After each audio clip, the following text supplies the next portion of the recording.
Днеска ден за нововъведения. И аз сега да видим какво има тук. Верно, аз не съм ги обрил. 2, 4, 5, 6, 7. Ние брахме де. Към 10 на 12 лимончета предстои ново бури, нова къщичка. Лакирано, изтъргано. Обръчите са бъде са бели. Защото това вече му е малко. Лимончето.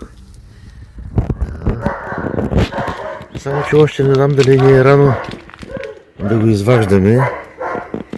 Ама тук под страхата. Друго да ви покажем. Да покажем бадемите. Зачумите дали не ги е показвал много цвят тази година. Много. Па как миришат. Мале. Тук ще имаме тиквички. Ама още няма никой. Студено.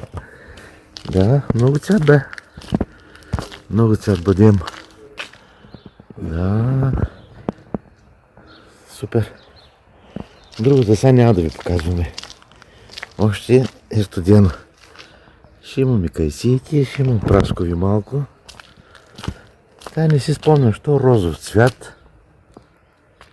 Ама ще бъде. Да. Та круша, дето на Чичорадо показвахме, нали, да се отреже, ето е това основното. Колонката, дето ще направи, вече тя да разклони на 3 на 4, на колкото да се направи вътре. И ще очакваме. Охо! Аз не бях я виждал, тя ще цъфне много бе. Тази година за първи път. Браво! Браво, ще има круша за децата. Иха пак лимончето и да го прибираме на топло. Да.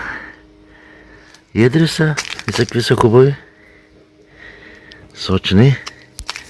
Айде чао ви, другия път повече. Чакай малко инче оранжерията бе. Тя скоро снимала ли е? Няма, ние се съревноваваме кой да снима.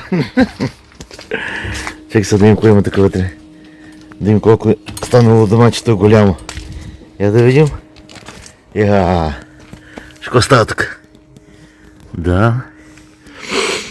Само че какви сортови, тя ги знае. Тук е сложила в тези кофи за навънка, марули. Даже гледам има цвят. Доста цвят.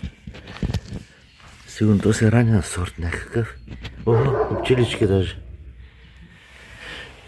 Да. Вярно много цвят имат. Да. Това е положението.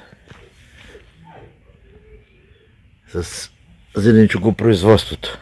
Я само да видим колко градуса беше. Сега го следим, кога ще е топло, кога ще е студено. Това показва вътре в стаята. Не го виждам колко има. Топличко име. Да, като беше студено, пускахме тук 2 печки. Да. Да не замръзнат бебетата. Айде, чао ви!